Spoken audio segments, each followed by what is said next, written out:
There's a deeper meaning behind each time Ahsoka's lightsabers change colors. From a single green lightsaber, to adding a greenish-yellow Shoto saber, then to no lightsabers at all, to her blue lightsabers during the Siege of Mandalore, to finally her white lightsabers in Rebels, The Mandalorian, and now in the Ahsoka series. Obviously, be prepared for some spoilers ahead. So let's start with her introduction in the Battle of Christophsis. She shows up with a single green lightsaber. Now, what's the significance of green? Well, this depends on who you ask. There are both in-universe explanations, things that have to do with written lore in books and comics, and out-of-universe explanations like using green screens versus using blue screens, and of course Samuel L. Jackson just wanting a different color lightsaber. So I'm gonna go with the explanation that I like the best. Green is the color used for the Jedi Consular. These are Jedi that were more in tune with the mental aspects of the Force and choosing to reflect on its mysteries. Green is a reflection of harmony, helpfulness, spirituality, and goodwill. Yoda and Qui-Gon were two perfect examples of Jedi consulars. Now, you could still be a great lightsaber duelist as a consular, but that was not their main focus. Blue lightsabers were given to Jedi Guardians. Guardians were known to be highly skillful in lightsaber combat. Blue represents righteousness and bravery. Obi-Wan, Anakin, and even Count Dooku before he turned to the dark side were all perfect examples of Jedi Guardians. Now, according to Dave Filoni, these colors can be changed, and I'm going to get to that in just a minute. So at this point, Ahsoka's lightsaber colors reflect her relationship with the Force. She believes heavily in the will of the Force. Both Filoni and George Lucas wanted to also show the subtle contrast between Ahsoka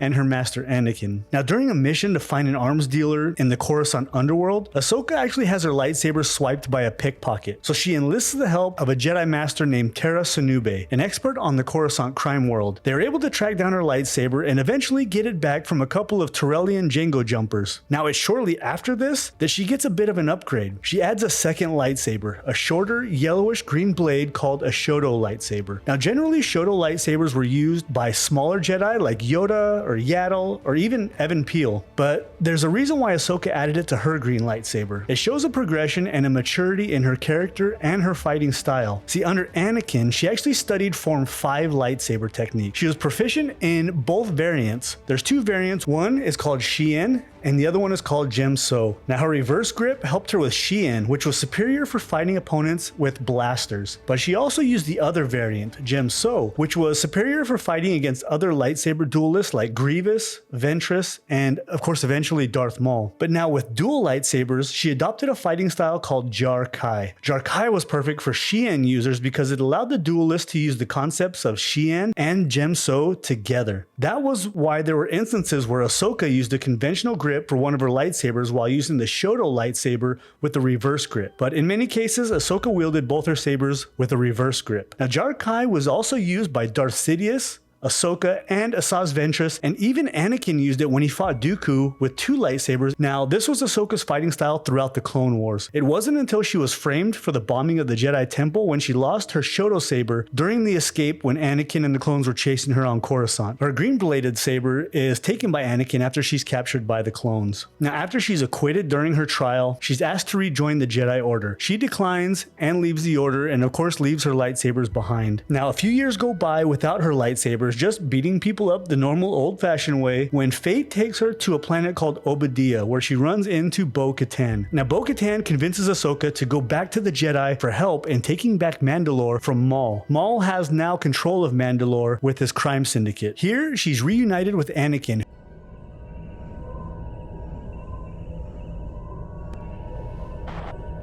Hello, Master. It's been a while.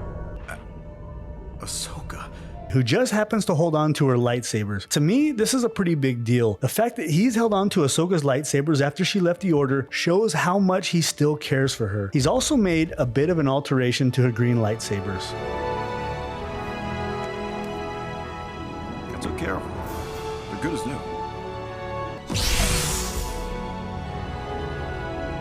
Maybe a little better. So now her lightsabers are blue, the same color as Anakin's. What this shows, I think, is he was still thinking about her even after he left. He's always on her side. He's always believed in her, no matter what. It also shows her growth as a character and what she's about to go do by hunting down and fighting Maul. The blue color representing a guardian. Someone represents righteousness and bravery. Now, according to Dave Filoni, there are a few ways to actually change the color of a lightsaber. You can either change the frequency of the emitter or change the angle of the crystal. Anakin knew enough about this, so him being, of course, somewhat of a mechanical genius was probably a pretty easy upgrade for him to install, I'm sure. So she leaves Anakin to go chase Maul on Mandalore, while Obi-Wan goes after Grievous on Utapau, and Anakin goes to see the Chancellor. And this lines up with the events of Revenge of the Sith. Here she also has an absolutely epic fight with Maul on Mandalore. I see the Padawan needs one last lesson.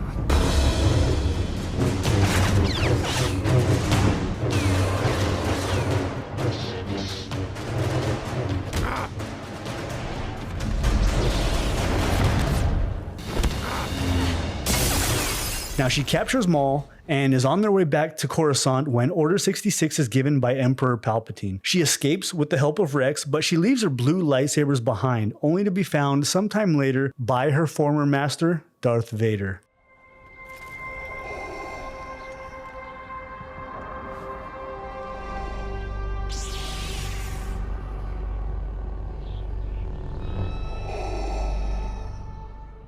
So once again, she's without a lightsaber. She's hiding on a backwater planet when she's tracked down by an Inquisitor.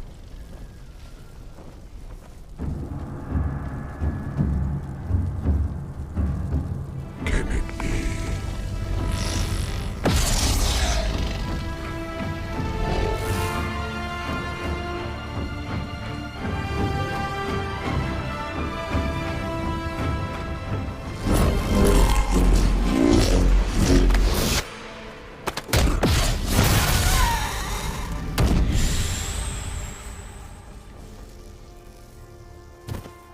Fortunately for her, the Inquisitor's lightsaber has 2 Kyber crystals. So after a very brief but absolutely epic fight, Ahsoka destroys the Inquisitor and takes the red crystals, bled red by the Dark User who corrupts the crystal from its original color. Now, back in Legends lore, original red lightsaber crystals were actually synthetic, but I like the new canon lore a little bit better where the Sith and any dark side user like the Inquisitors, they took normal Kyber crystals and corrupted them with the dark side to bleed them red. But Ahsoka here does something unique that we haven't seen before, at least not in the canon lore. She takes the corrupted red crystals and she purifies them. She pours the light side into the crystals, turning them white, removing all corruption and dark side influence. Now, this is written about in the Ahsoka novel, so unfortunately we don't actually get to see her do this, but we do see these brand new white lightsabers in Rebels, and of course, again in The Mandalorian, and now in the Ahsoka series. So how do Jedi younglings actually get their lightsaber crystals in the first place? Click here to see this special event called The Gathering. Thank you so much for watching, and may the Force be with you.